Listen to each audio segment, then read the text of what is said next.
If you're already selling on Amazon, you really need my free Amazon account audit checklist. It walks you through the areas I look at when I review an account for a client, and it's a really helpful way to spot where small changes could make a big difference. You can download it for free using the link in the show notes. Welcome to the Bring Your Product Idea to Life podcast. This is the podcast for you if you're getting started selling products or if you'd like to create your own product to sell. I'm Vicki, a product creation coach and Amazon expert. Every week, I share friendly, practical advice as well as inspirational stories from small businesses. Let's get started. Hi, so today on the podcast, I'm speaking to Andee Hart. Andee is the founder of Hart Design Co and host of the She Sells Differently podcast, where she empowers women to embrace authentic, countercultural sales strategies. After turning her candle-making side hustle into full-time business, she now teaches others how to grow their product-based brands with grace and integrity. I had an absolutely fantastic conversation with Andee. We spoke a little bit about her candle brand, which is how she got started after a long career in corporate sales. But then we went on to talk more about sales in general. So Andee really grew her business via wholesale, as she will share with you in this interview. It was really fascinating to hear about how she did that and her best advice on how you can do that too. And we also spoke a lot about sales in general, as well as how you position your product, how you price your product. There's just such a lot of good stuff in this episode. Honestly, I really enjoyed it. I'm really excited to share it with you. I think it's a great one for this time of year, so you can listen to this over the festive season when hopefully things are going to be a bit quieter and you've got some time, because I think you will pick up some things that you think, oh, actually, I could do that differently, or maybe do that anew in 2026. So I think this will be a really inspiring episode. So I would love now to introduce you to Andee. So hi, Andee. Thank you so much for being here. Thanks for having me, Vicki. I am excited to be here. Me too. Can we start with you please give an introduction to yourself, your business, and what you do? Yes, absolutely. So my name is Andee Hart. I have been a full-time entrepreneur for 2 years now, just a little over 2 years. Before that, I spent 17 years in corporate sales and leadership for 2 Fortune 500 companies, and was fortunate enough to make the leap into entrepreneurship in 2023. And it all started with a candle company that I started in my kitchen during the pandemic. And so I still run that candle company. I wholesale my candles all over North America to boutiques.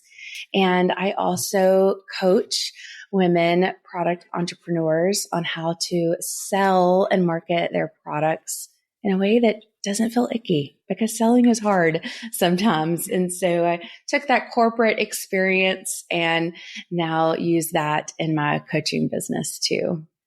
Amazing. And I'm so excited to talk to you about all of this. And a bit later, I definitely want to come on to selling and your approach to selling and get your advice there, because as you say, it can feel a bit icky. It can feel a bit like a lot of people, despite having something to sell, kind of go, oh, but I don't want to be salesy. So we'll definitely come on to that.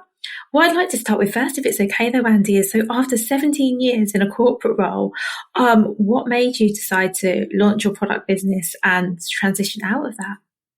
Yeah. So probably like a lot of us, during the pandemic, we're quarantining at home, and I've always loved creating things. And so I remember one evening thinking, I want something to do after I'm done with my work. And so I kind of joked that it was my after work therapy. And I started making candles in my kitchen. And of course, my sales mind started, running, and I thought, I was giving them away to friends and family and received really good feedback. So that was, without really thinking about it, that was my market validation right there, when I first started my business. But I put them at a local shop, a local general store, and it was really a consignment deal, which was great to start off with, but they started selling really well. But what I learned from that opportunity right there, at the very beginning, they were not selling. But what I did is same candles, I just changed the branding. I changed the name of the candles. At the time I lived in North Carolina. And so I just changed them to North Carolina names. And all of a sudden they just sold like crazy, sold like wildfire. Well, then of course I started wholesaling my candles.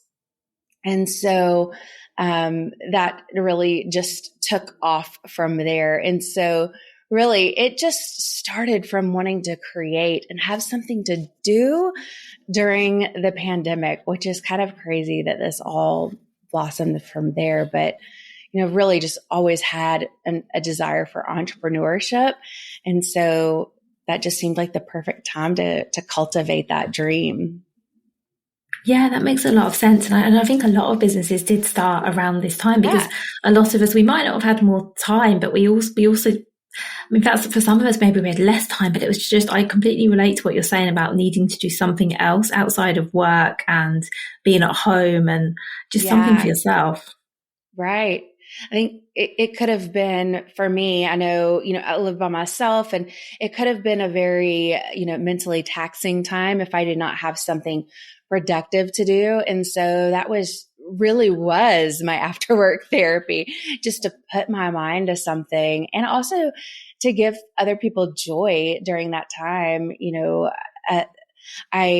The tagline for my candle company, Hart Design Co, is Heart for your home. And so that's truly what I was desiring to do, was just to give people some heart for their home in a time when everyone was quarantining at home.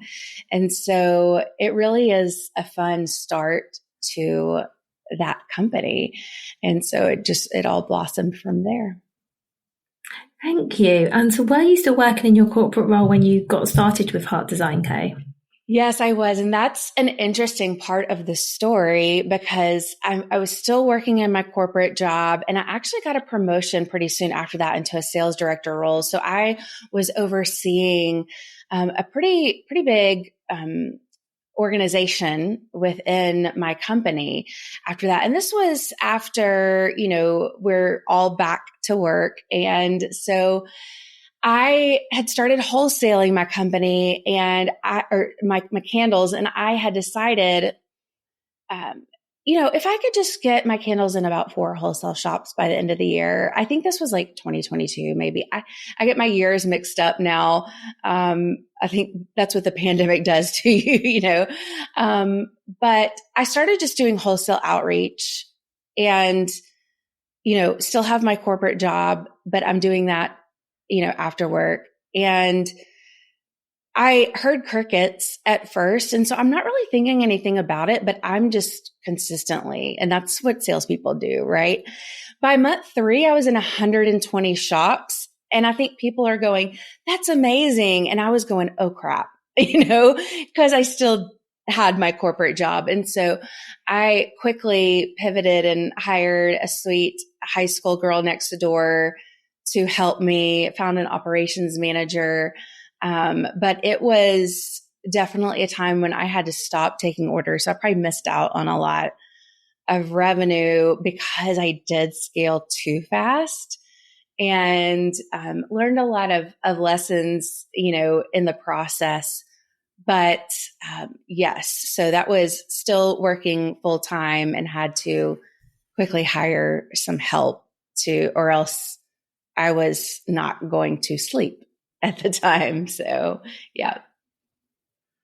Well, thank you for sharing all of that. And so what do you think? So it sounds like you grew really, really quickly. What was it you think that made you grow quite so fast? What was it? Was it something you were doing, or was it circumstance, or a bit of everything?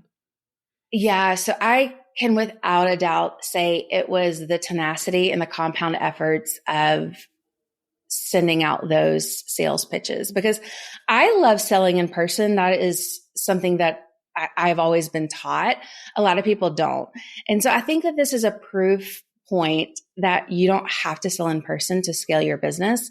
This was the compound efforts of sending out pitch after pitch after pitch, multiple pitches a day, because at the end of the day, it really is a math problem. The more sales pitches, retailer pitches that you're sending out, even if they're not perfect, and the more follow-ups that you stay on top of, because 90% of people will never follow up after the first email. And so even though I didn't hear back for maybe 1 or 2 months, it wasn't the right timing. But eventually by the 3rd month, it was all of that compound effort and the follow-ups that retailers were like, okay, I'm ready. The candles that I've been purchasing have sold through and I'm ready to make a purchase. And this company has been following up with me and I'm going to give them a try. I truly believe that was the compound efforts of me just putting my product out in front of people time and time again, and me staying in front of these retailers because they had started to sell through their current stock and inventory of candles. And so they were ready to give me a chance. And so even though maybe my first pitch, they weren't ready to purchase from me right then, but the fact that I had been the brand that stayed in front of them. And I mentioned that 90% of retailers will never follow up after their first pitch. And so you can just stand out by being in the top 10% by following up. And so that is what I did. I was not annoying. I just consistently stayed top of mind with these retailers. And that was the compound efforts of my hard work. And so now I don't have to send that many pitch emails to retailers anymore, which thank goodness, that's a lot of hard work. But I think that that's a lot of something that a lot of brands don't think about when they get into wholesale, because they think that the retailers are just going to come to them. But it is a lot of hard work at the beginning, but I definitely attribute the success to that. I think so. I definitely can see that, because it sounds like you were really tenacious, especially if you're not getting anything back. And I've had the same when I'm trying to do sell my services, is that you can send emails and just hear nothing. And then 6 months later, suddenly someone pops up, and because they need you now, and you just hadn't been relevant at the time. But it's when you're getting nothing back, it's really hard, isn't it, to keep going and just to keep the faith that all the work you're putting in will pay off. Yeah. And it's important to remember, especially when you're selling, that when you hear no, it's not personal. It often just means not yet. And I have to, coming from 17 years in corporate sales, I knew that. But then when you start your own company and it's your own creations, it becomes a lot more personal. Yeah. And I had to relearn that, especially when I started my coaching business. Because you're selling something totally different. It's not necessarily a product, but it's a service. And I think you have to even rewire your brain again, to really rethink, but it's the same concept. And so it's even good for me just repeating that now, because there are different types of buyers, and some buyers will be ready right when they first hear about your product offering, whatever that may be. And some buyers need time, and some buyers will buy a year later. And so it's really good to have that mindset to be consistent and to stay the course.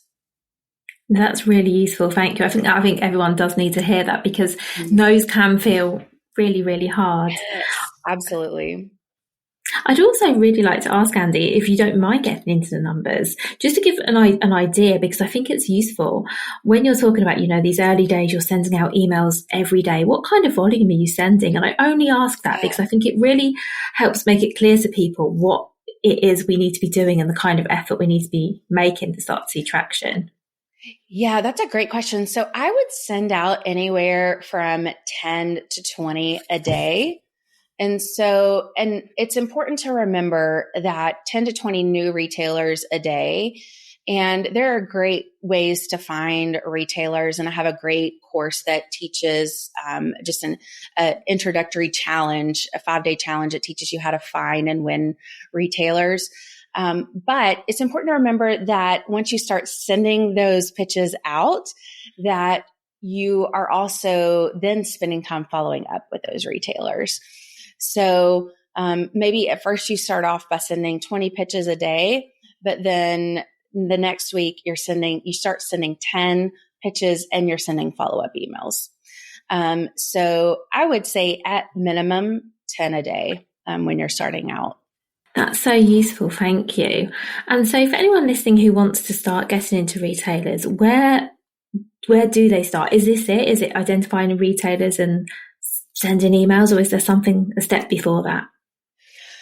So before you start reaching out to retailers, it's important to make sure that you have a cohesive product line and you understand who your ideal audience is, and that you also have great product images.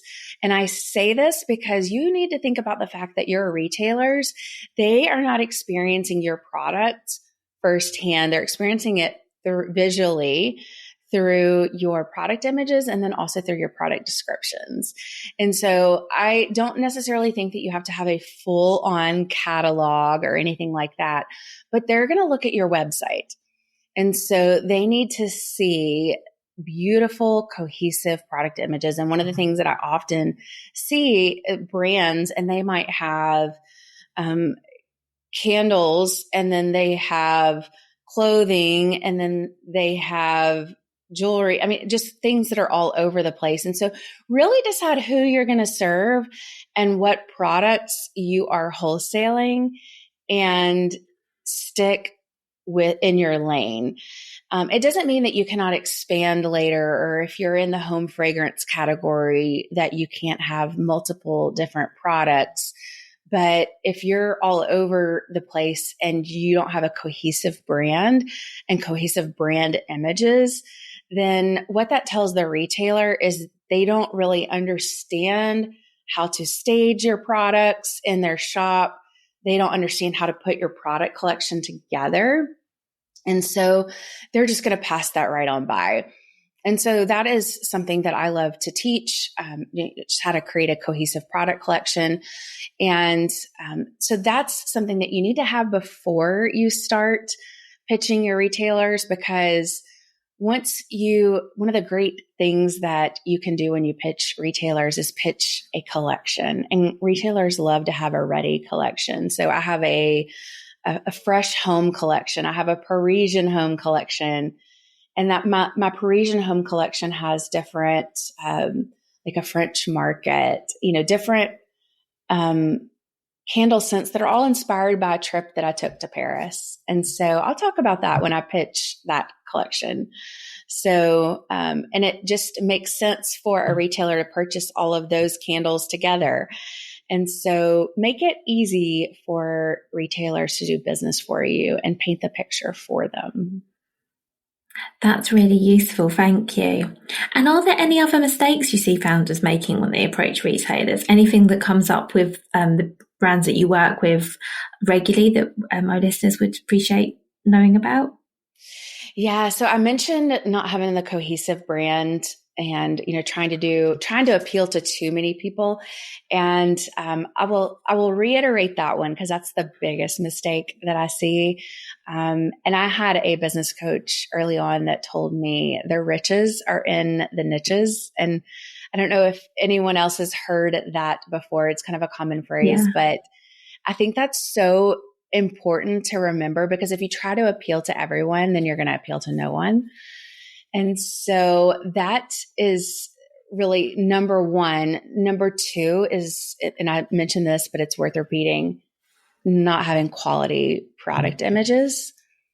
And number three would be not selling where your retailers are. And by that, I mean, when you're wholesaling, one of the quickest things that I learned was I need to be where my wholesalers are, and that's on Fair. And so Fair, for your listeners, I'm sure a lot of your listeners know, but that's like the Etsy for wholesalers. And so I quickly got on there and learned how to optimize my visibility. And that's an ongoing process. But, since the pandemic, Fair has just grown and grown. And a lot of retailers are not going to the trade shows anymore. They're just doing all of their buying online. And so that is not a place that I put all of my eggs in the Fair basket. I don't recommend that, but I have a way for them to purchase wholesale directly on my website too. But if I'm not on Fair, then a lot of new retailers don't have a way to find me, and a lot of them prefer to shop on Fair.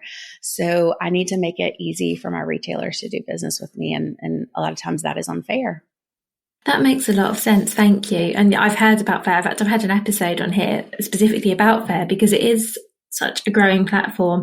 And as you Yes. say, if that's where people want to buy, and I think there's possibly for retailers, particularly smaller ones, a bit of peace of mind of buying via a platform like Faire, where they perhaps feel it's less of a risk than buying from someone's website, say, that they've never heard of, they haven't seen the products. I think so. I can understand, with the fees, the reasons why people might not want to be on a platform like Faire. But as you say, if that's where the buyers are, you kind of have to go to them, or you're going to miss out on a percentage of buyers. Yeah, absolutely. So it's been a great resource for me, but there are some things that you need to do to gain visibility on Faire, and so you kind of have to play their roles. But even if you hired a sales rep, a road rep, you're going to pay them 20%. And so coming from a sales background, I get that. It's just, but a lot of brands don't. They're like, I don't want that 15% taken out. Hire a sales rep, you're going to have that. And so I just consider it as Faire as kind of like a sales rep for my company. Yeah, that makes a lot of sense. Yeah, thank you. That's a nice way of framing it, actually, because I've heard the same, that there are obviously fees involved, whereas if you went directly to retailers, there aren't. However, as you say, I'm sure it gives you a bigger pool of retailers, because there will be those that are just looking on Faire. Yeah, absolutely. So I've heard you talk before, Andee, about building genuine relationships with your buyers. So what does that look like in practice, and how do you build and then maintain these relationships? Yes, I love this question. And it's, obviously not every one of your retailers are you going to be able to build a personal, connection with, but you're going to have those retailers that reach out and have questions or have specific needs. But I'll speak to it first from a general perspective. So I have you can either do this on Google Drive or on Dropbox, but just a link to product images that my retailers can use on their social media. And I provide, just social media hooks or captions about my products that they don't have to write.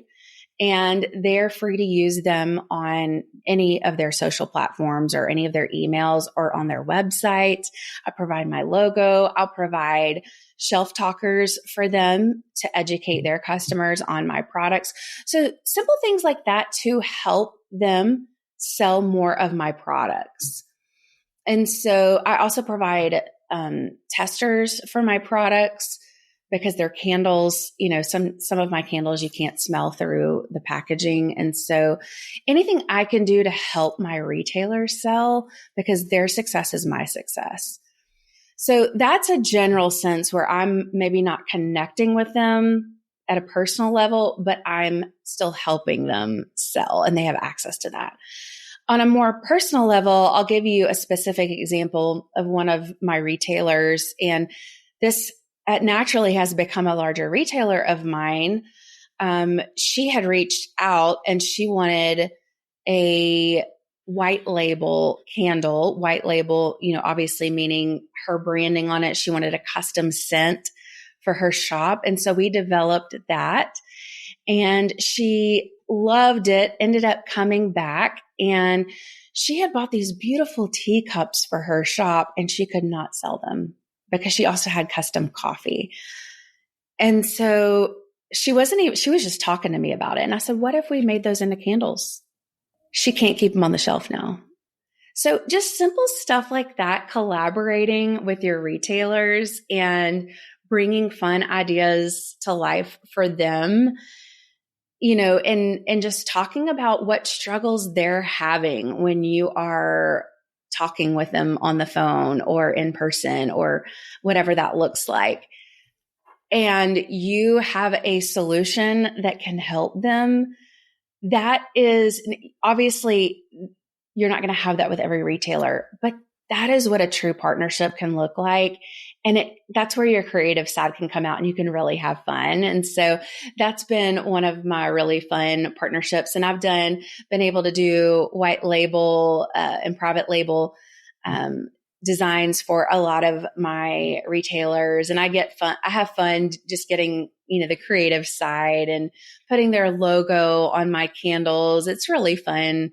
to see that out there and to see some of my handles in some, bigger shops with their logo on it and just work with them. And so I get a lot of satisfaction out of that. Oh, I really like that. Thank you for sharing that example. That's a really nice one. And I think it shows that you can be quite creative with how you work with your stockists as well. So I think that's really nice.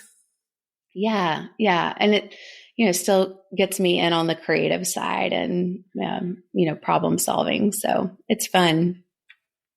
And actually, I hadn't planned to ask this before we come back to the sales. As you were talking, I was thinking, how are you managing sort of the creation of your candles and the actual production of your candles versus all of the selling and maintaining relationships with your existing stockists and looking for more? Because that's a lot. Yeah. So I just recently moved to Arkansas to be closer to family. So before I did that, I had an operations manager that did all of the production and creation. And that was such a blessing. Since I moved, I do have a couple of people that work for me. And so they do really, I would say 90% of the production, kind of brought them up to speed and fulfillment. And so I really am a lot more hands off on that.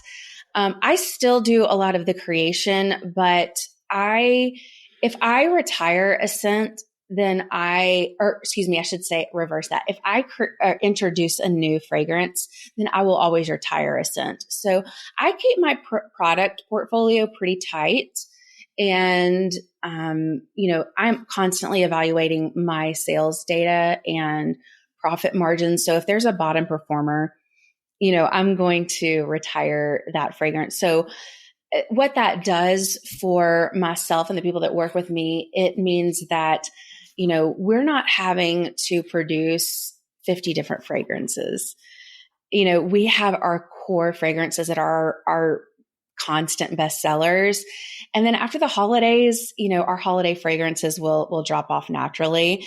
And we have some limited editions that we'll bring out for Valentine's Day, and then those will go away. And so we do our products and our fragrances very strategically in that way so that we're not constantly producing a lot of fragrances at once. And that really helps with production and fulfillment. And so I think that is something that we've done really smart from the beginning. And we also only do 2 vessels. We have a wooden dough bowl and we have a 4-ounce travel tin. So this is one of my holiday tins. It actually, it's a limited edition. It says resting. I don't know if you can see it. Resting Grinch. Yeah, I can see that. We have just some labels that we switched out. This is actually one of my best sellers this holiday. It says Wreck the Halls. So I just designed these labels and switched them out. So these are new this year, but same fragrance that I've always had. And so, but we've always just had these 4-ounce travel tins that are great for point of purchase. And then our signature reusable dough bowls. And so that's been another thing that's been really helpful in just managing the whole production process. We don't get crazy with how many products that we have. Thank you for explaining that. And I really like how simple you've kept things. I think that makes a lot of sense. And I love your advice as well about retiring a fragrance when you bring in a new one, because I think it can be really, really hard. And I speak from experience. I used to have my own brand years ago. It can be really hard to retire something, even if it's not doing as well as the others. Even though the numbers might say it makes sense, it can still be hard because it's kind of your thing, you've created it. Yeah. So I think that having that policy, you explained like a 1 in 1 out policy, makes a lot of sense because I guess the decision's been made for you. That's how you operate. And you know when you introduce something new, something has to go. I really like that.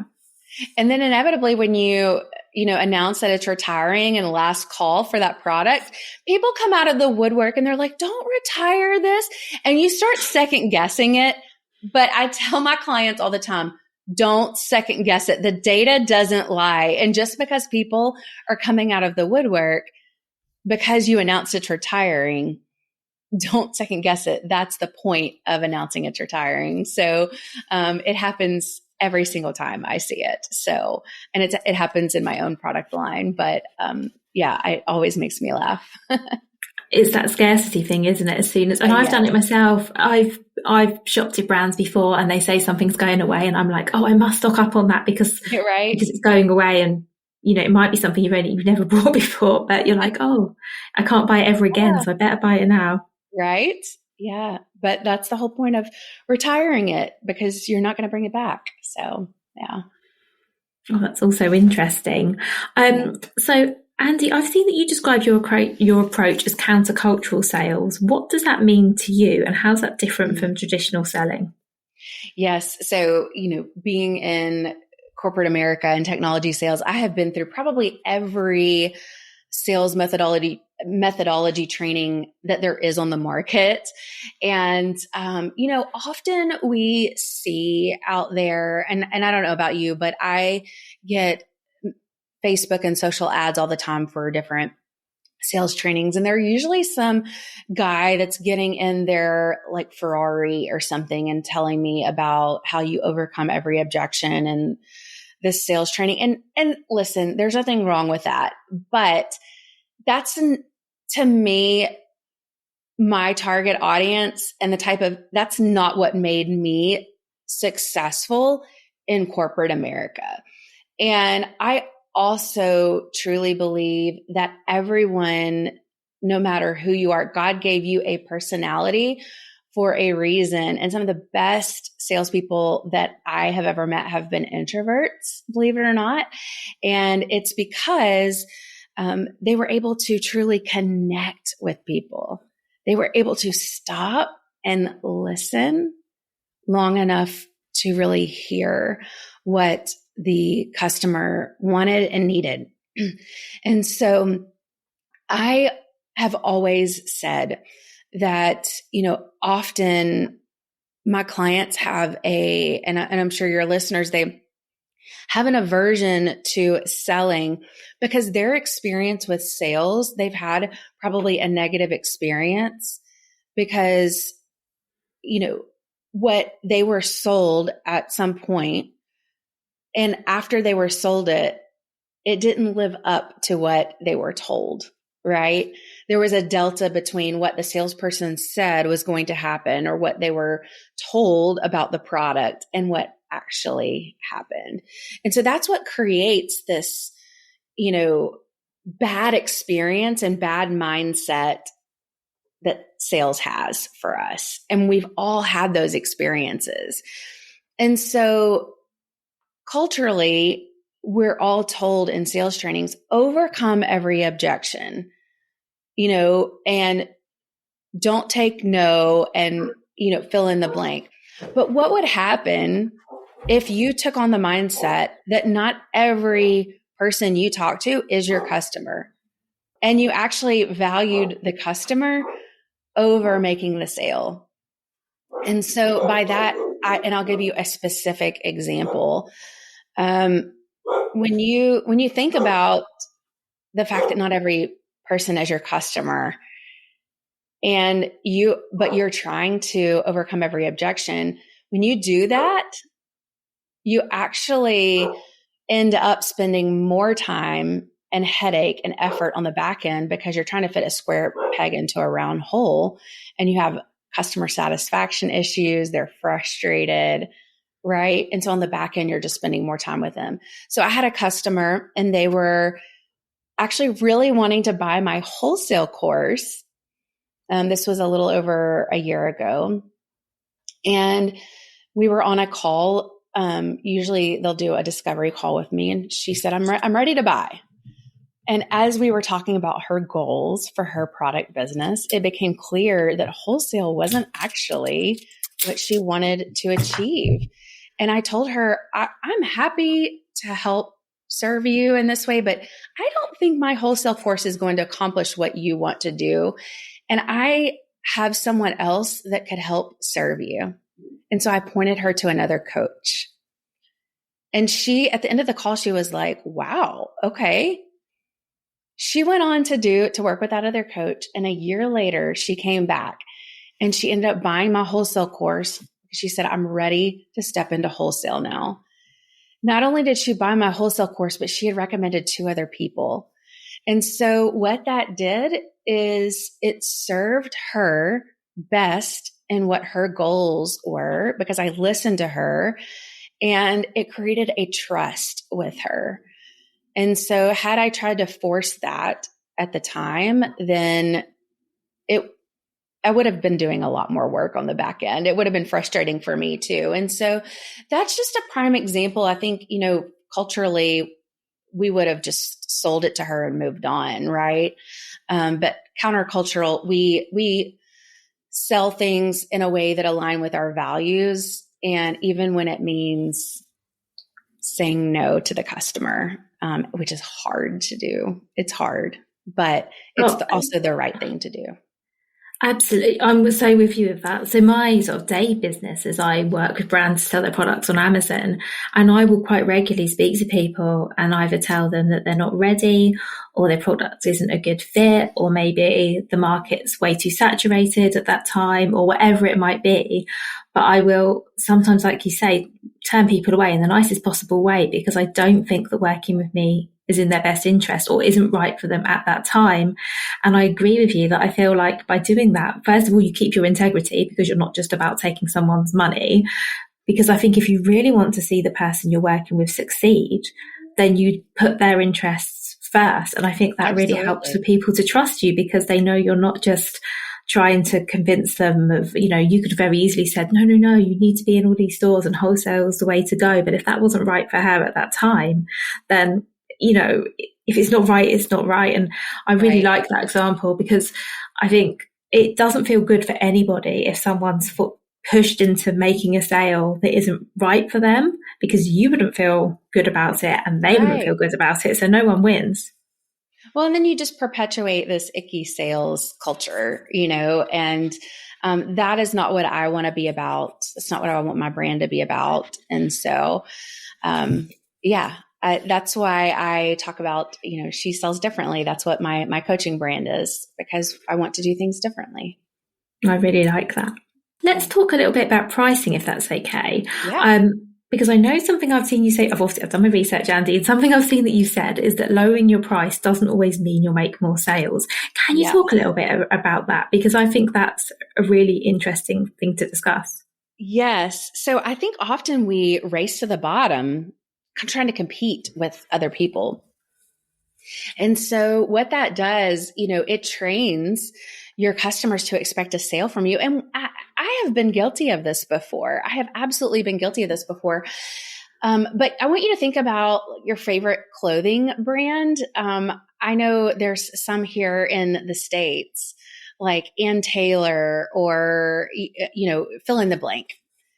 I never buy from them when they are not on sale, because they've trained me that they're always going to have a sale.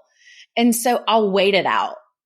And so that's exactly what you want to avoid as a brand, unless you want to be known for that. You can do that. That can be your strategy. But buyer psychology, and this is something that a lot of people don't realize. It's something interesting with the human mind. But I'll give you a specific example. This is a true story, a true case study that we studied in one of my MBA classes. And it was about some boutiques in a small town out west. All of these boutiques sold this beautiful turquoise jewelry. So if you've ever visited any, Western towns, like out in Wyoming, things like that, they sell beautiful turquoise jewelry. This one boutique, though, they kept on lowering their price to try to beat the next retailer over, and they could not sell. They could not sell any of their jewelry. Well, they had a lot of inventory. So they ended up talking to a consultant about it. How do we get our inventory moving? And he said one thing: raise your prices 10x what they currently are and remove that sale sign. They sold out in 1 weekend. 1 weekend. It's buyer psychology that when we see a higher price, we associate higher quality. And so when you are constantly lowering your price, your buyer is thinking that's lower quality than your competitor. And so it's important to remember that. And there are things that you can do simple things that you can do to elevate your brand and your product. And a lot of that is, it's not about your product. It's about your branding. It's about your packaging. And, and here's a perfect example. My dough bowl candles, when I first started out, I didn't have any cellophane wrap on them to protect them for shelf life. I just had twine on them and a simple label. And I noticed all of my competitors were kind of doing the same thing and selling them for $36. And I thought, how can I stand out and what's valuable to my retailers? Shelf life and giftability. That's what my retailers were telling me. So I started wrapping them in cellophane to keep shelf life. And then I put a big, bright, decorative ribbon and a gift label on them. I moved them from $36 MSRP to $48, and they are selling like hotcakes. So just taking them and investing, an extra 75 cents in cost, move them up $12 in retail price, and they're selling considerably more than competitors. So that's just a simple thing with packaging that made it a lot more valuable to retailers, that they're willing to pay that much more for products. So things like that, that you really need to be aware of what is valuable to your retailers, that you can charge more, and make more profit for your business. That's a brilliant example. Thank you for that. And I'm with you, because competing on price, I don't think anyone wins. It's something I see often with as I say, I work predominantly on Amazon, is that someone will, in a certain category, someone might lower their price, they'll either have a sale or they'll put their price down. And then everyone else thinks, oh, now that product's suddenly $10 cheaper than mine, so I better put my price down. Right. And then the next person does that. And so something I'm always saying to my clients is, no, the price is the price. Yes, you can have sales there might be times of year where you want to, like, we've got Black Friday coming up as we record. Sometimes people want to leave a discount. I don't think there's anything wrong with discounting. But like you say, it's like when it becomes just who can be the cheapest, it's just a race to the bottom, because I don't think anyone wins. Yeah, no one does. And it really, not many people study the buyer psychology, the consumer mindset piece of it.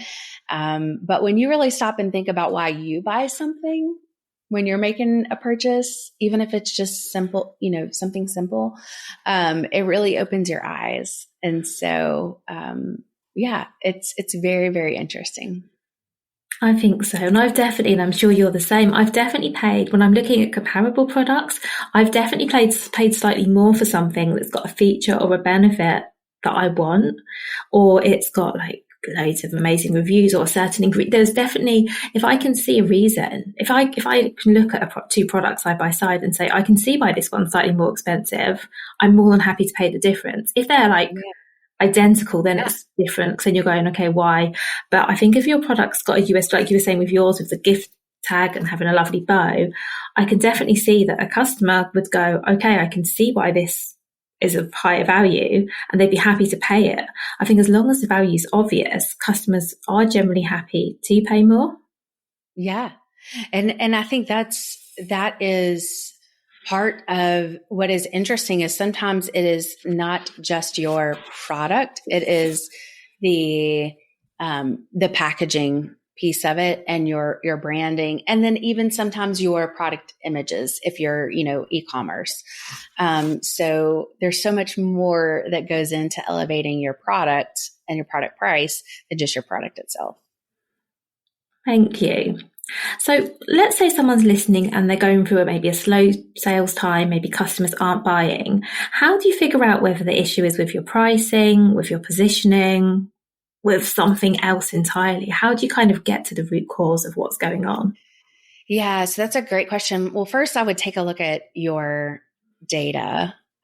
Usually data doesn't lie. And so if you are looking at, a lot of times customers don't want to show you, their financials, because financials can bring shame sometimes. But the more that you address them, the more that you can stop running an expensive hobby and start building a business that actually pays you. And so a lot of times it is just taking a look at the data and realizing that, your pricing is just off, and you're pricing wrong for your market, or you're marketing to the wrong audience, right? You're marketing, you're not where your audience is. And so I see a lot of people, a lot of clients that are doing a lot on social media, but they're not doing anything to grow their email list or market to the clients that have already bought from them. And so that's a huge one, because I think social media is just easy. But a lot of times when I first dive in, that's the first thing that's missing, is a solid marketing plan that's actually sustainable outside of social media. Not that there's anything wrong with social media, but really building an email list and, nurturing your buyers that are already there. And so when you look at the data, I always look at how many of people that have bought from you are returning and buying again. And what is the customer lifetime value? Those are two metrics that actually provide substance to me. And then obviously your profit margin. So, I can hear a business say all the time, I'm a 6-figure business. Well, that's great, but is your operating expenses 95% of that? Because that means nothing. I'd rather be a $50,000 business and have 50% operating margin than the reverse. And so, I really take a look at the data, and then that's where I start diving in with a strategy. Do we need to work on pricing? Is it the profit margins that are struggling, or is it maybe your marketing where you're not bringing back customers that have already purchased from you, and your customer retention rate is not there? And so that's where you really want to take a look at those substance metrics and see where you're missing in your business, your product funnel, I should say, your sales funnel. So there's a lot of champagne metrics out there, like revenue and things like that. But you really want to look at the substance of it, instead of just the things that people tout, like how many social media followers they have and how much revenue they brought in last year. So that's where I always start. That makes a lot of sense. Thank you. Yeah, absolutely. And thank you so much for everything you've shared and the time you've given us. Have you got time for 2 more questions, Andee? Absolutely. Before we finish up? Absolutely. Oh, brilliant. Because I know we've been recording a while, but there's 2 more things I'd really love to ask you. The first is, so for anyone who's listening who thinks, okay, I'm going to start, approaching stockists, I'm going to start selling, but maybe is feeling a bit nervous. Yeah. What's one small thing they could do right now as they listen to this podcast to help get going and maybe build a bit of confidence? I love this one, because the reality is we're selling every day. But I always say this, selling is not something that you just master overnight. And you're a lifetime learner of the art of selling. And so think of it like going into a gym and you are hopping on a treadmill and you're exercising those muscles. It takes 10 seconds of courage to put yourself out there. And so I want you to think about the fact that you can do anything for 10 seconds. You can type that email and hit send. You can walk into a store and talk to the owner about your products. You can do anything for 10 seconds. So I always just reiterate, it takes 10 seconds of courage to put your product out there or to sell your product. And even if you feel like you flopped, you probably didn't. Even if you feel like you flopped, you did it. And that's a win. You talked about your product and that's a win. And when you have a product or a service or whatever it is, if you have something that brings value to the world, brings value to other people, then you actually owe it to them to share about it. You owe it to them to share about it. You don't keep those things to yourself. And so when you truly believe in your product offering, share it. 10 seconds of courage. I love that. Thank you, Andee. And now my very final question, I promise. What is your number one piece of advice for other product brands? Number one piece of advice, don't give up. This came from my brother, who is one of the most amazing entrepreneurs I know, started a construction company right out of college and has grown it amazing. And I remember when I became an entrepreneur 2 years ago, he sat across the lunch table from me, my older brother, and he said, Andee, don't give up. Don't give up. And the thing about being an entrepreneur, as you know, is there are days where you feel like you're on an island and you are just questioning what you're doing and you're thinking, is my product good enough? Am I good enough? Don't give up. And especially when it comes to sales, when you put your product out there, your messaging is not always going to hit. It's just a matter of time until it does. And so just continue to refine your approach and continue to put your product out there, because there's one thing that sets apart the successful entrepreneurs, and it's the fact that they were tenacious. They did not give up. And so that would be my piece of advice that I need to be reminded of too. I think we all need to be reminded of that. Oh, thank you so much, Andee. I absolutely love this. Thank you so much for all you've shared. I'm going to have all the links in the show notes so people can come and find both your candle brand and your consultancy as well. And thank you again so much. Thanks for having me, Vicki. It was a pleasure. You're welcome. Thank you so much for listening right to the end of this episode. Do remember that you can get the full back catalogue and lots of free resources on my website, vickyweinberg.com. Please do remember to rate and review this episode if you've enjoyed it, and also share it with a friend who you think might find it useful. Thank you again, and see you next week.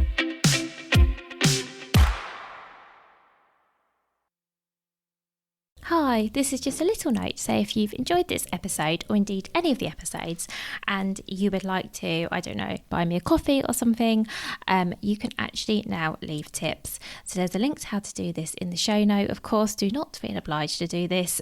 This is a free podcast. This will always be a free podcast. But as I say, if you want to buy me a coffee, you can do that via the link in the show notes.